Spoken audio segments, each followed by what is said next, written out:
और अब जब हम बात कर रहे हैं इन कथाओं की, श्री कृष्ण की, राधा रानी जी की, तो हमने हमेशा से महाराज जी जितना पढ़ा, जितना सुना, पढ़ा तो हम में से बहुत कम लोगों ने शायद सुना ही है, कि कहते हैं कि श्री कृष्ण और राधा रानी के बीच में असीम प्रेम था, परंतु उनका विवाह नहीं हुआ था। विवाह श्री कृष्ण का रुक्मिणी जी के साथ हुआ था, ये हम सब जानते हैं।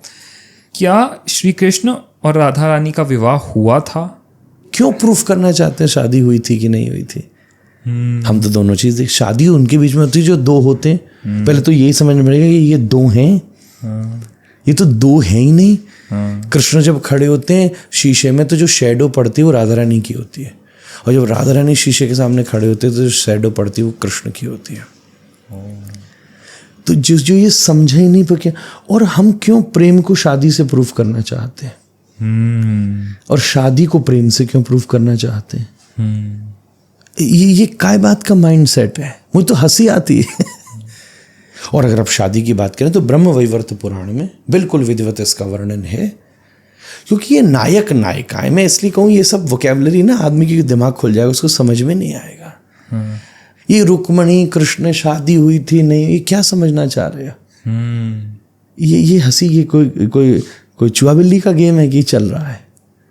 हमने कोई एक मिस्टिकल हीरो क्रिएट कर रखा है कि हम उसके साथ कुछ करना, ऐसा क्रिएट करना चाह रहे हैं स्टोरी? नहीं, शादी हुई भी थी, शादी नहीं भी हुई थी, शादी की ज़रूरत भी थी, शादी की कोई ज़रूरत भी नहीं थी, केवल शादी ही थी, ये शादी थी ही नहीं, केवल प्रेम था। मैं तो 6 चीज़ों का रेफरेंस दे सकता हूँ।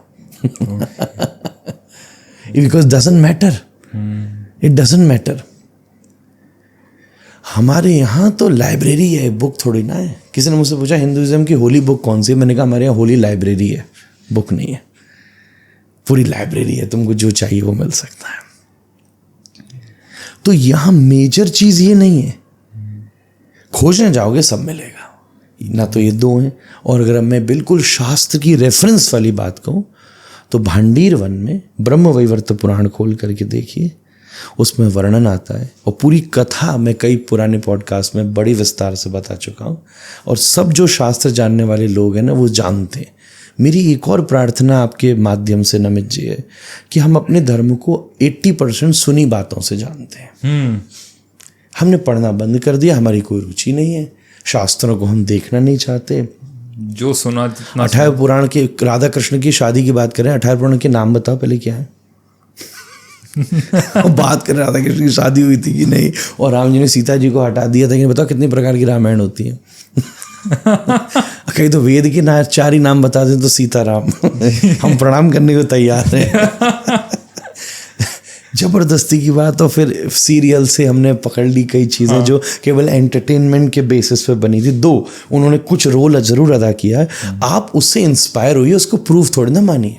मैंने भी देखी है महाभारत, मैंने भी रामायण देखी है, मैंने भी राधा कृष्ण देखा, मैंने भी महादेव देखा है, सब देखा है, मुझे बहुत अच्छा लगता है, मैं भी देखता हूँ। मुझे एक्सप्लेन करने में जो उसका पिक्चराइजेशन है वो हेल्प करता है। पर वो मुझे इंस्पायर तो कर सकता है, पर रेफरेंस थोड़ी ना बन सकता है। अब मैं महादेव सीरियल देखने का शिव पुराण मुझे पढ़ना चाहिए, महाभारत देखने के बाद मुझे महाभारत पढ़नी चाहिए, गीता उठाओ मैं कृष्ण क्या कह रहे हैं, सब थोड़ी ना दिखा दिया था सीरियल में कि पूरे 18 अध्याय सुना दिए कृष्ण ने कि बस उतना ही बोला है। तो जब हम शास्त्रों को पकड़ेंगे तो हमारे सामने रहस्य खुलता जाएगा। ब्रह्म वैवर्त पुराण में कथा आती है कि ब्रह्मा जी नारद जी ले जा रहे थे श्री कृष्ण को गोदी में, बड़ी तेज आंधी आई तो घबरा गए, ऐसी लीला करी कृष्ण ने। तो राधा रानी वन देवी के रूप में वहाँ प्रकट हुई। तो नंद बाबा ने देवी को कहा कि देवी मेरे लाला को पकड़ो, क्योंकि ऐसा तूफान आ गया, मैं नहीं संभाल पा रहा, मैं बचूं। छोड़ के चले गए। तब कृष्ण तो ईश्वर हैं, उन्होंने अपना दिव्य रूप प्रकट किया, ब्रह्मा जी आए। अभी भी भांडीर वन में वो जगह लोग दर्शन करने जाते हैं, आप भी जा सकते हैं, कोई भी जा सकता है, वहाँ जाके दर्शन कीजिए। वह राधा कृष्ण का विवाह मंडप है। मैं तो कुछ साल में एक वहाँ उत्सव भी रखने वाला हूँ जहाँ हम उसका विवाह, कितने संतों ने किया है, खूब रेफरेंस है उसके। बट ये कोई बड़ी बात नहीं कि शादी हुई थी कि नहीं हुई थी, क्या फर्क पड़ गया? और इससे भी कोई फर्क नहीं, तुम अपनी निभा पा रहे हो, पहले ही बताओ। उनकी हुई थी कि नहीं तो उससे कोई प्रॉब्लम नहीं है।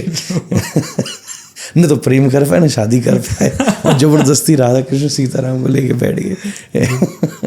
महाराज जी बहुत अच्छे से आपने इस चीज़ को समझाया, बहुत जेन्युइनली समझाया, लेकिन बिल्कुल सही कहा। और आपकी ये बात बहुत सही थी कि पूरी नॉलेज के बिना जब लोग ऐसे बैठ के बातें करते हैं ना, so it makes no sense.